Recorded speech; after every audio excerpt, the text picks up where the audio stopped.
Why is it that in the same market, some people lose everything in a single downturn, while others steadily make money over the long run? The difference often comes down to whether they truly understand and apply one key investment idea: the margin of safety. This concept was first proposed by Benjamin Graham, the father of value investing. He was not only the author of the classic book The Intelligent Investor, but also Warren Buffett's teacher. Buffett has said that The Intelligent Investor is the best book on investing he has ever read, and the most important idea in it is the margin of safety. In other words, the margin of safety is not just a small trick, it is widely recognized as one of the most central and important principles in the world of investing. In today's video, we're going to talk about what the margin of safety is and why it became the core of value investing. The margin of safety is different from many concepts in investing. It is not a fixed number or indicator, but a philosophy of investing. Graham regarded it as the core idea and emphasized it repeatedly in The Intelligent Investor. The core logic is that the future is full of uncertainty, so you must leave enough buffer between the purchase price and the estimated value. He once said something very important. The function of the margin of safety is to allow investors to still get satisfactory returns even when their judgment is wrong or luck is poor. Let's use a simple example to understand this. Suppose a bridge is designed to hold a truck weighing 10 tons. When engineers design it, they will usually make sure it can actually handle 15 or even 20 tons. Why? Because there's too much uncertainty in the real world. The bridge may age over time or encounter extreme weather. If it were designed only for 10 tons, any accident could lead to disaster. That extra carrying capacity is the margin of safety. Another everyday example. Suppose you have to go to an unfamiliar place for an important meeting at 3 p.m. and navigation shows the trip takes 1 hour. Would you leave at 2 p.m.? Most people who value punctuality would not. You would likely leave half an hour earlier, just in case of traffic or detours. That extra half hour is your margin of safety. The same applies to investing. Suppose your research suggests a stock's intrinsic value is $80. If you buy at 80, you have no room for error if the market swings or your judgment is off.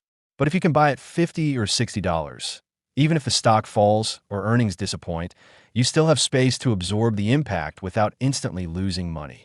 In other words, the greater the uncertainty, the larger the margin of safety you need. When you're more certain, the margin can be smaller. This is why the margin of safety is so important. Uncertainty in investing is everywhere. Company earnings may fall short, the economy may suddenly weaken, black swan events can happen anytime, and even if your analysis is correct, the market may irrationally drop in the short term. The essence of the margin of safety is not to help you make more money, but to ensure that even in the worst case, you can survive. As Buffett said, the most important thing in investing is to never be forced out of the game. The purpose of the margin of safety is to let you stay in the market until you finally get your long-term rewards. The margin of safety, as a core idea, can be applied across many dimensions of investing. Besides the valuation margin of safety we just mentioned, another is the cognitive margin of safety. What does this mean? It means you should invest only in fields you truly understand.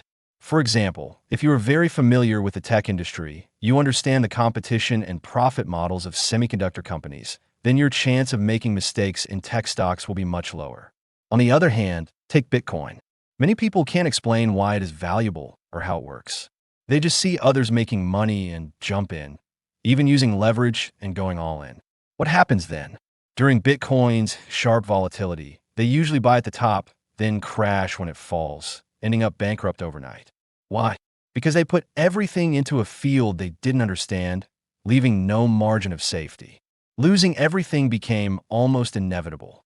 The same principle applies to trading strategies.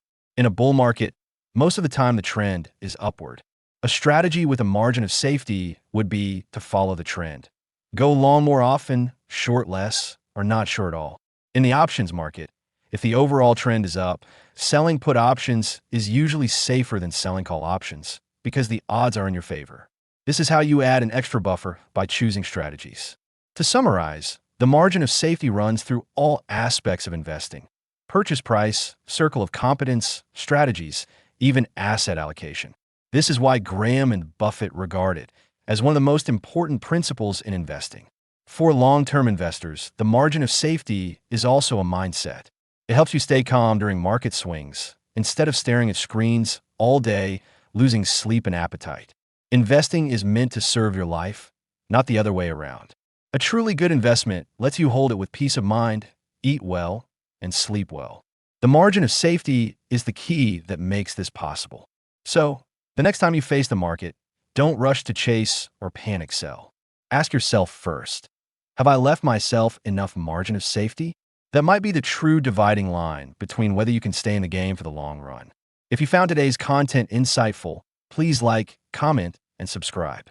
Your support is my biggest motivation to keep creating.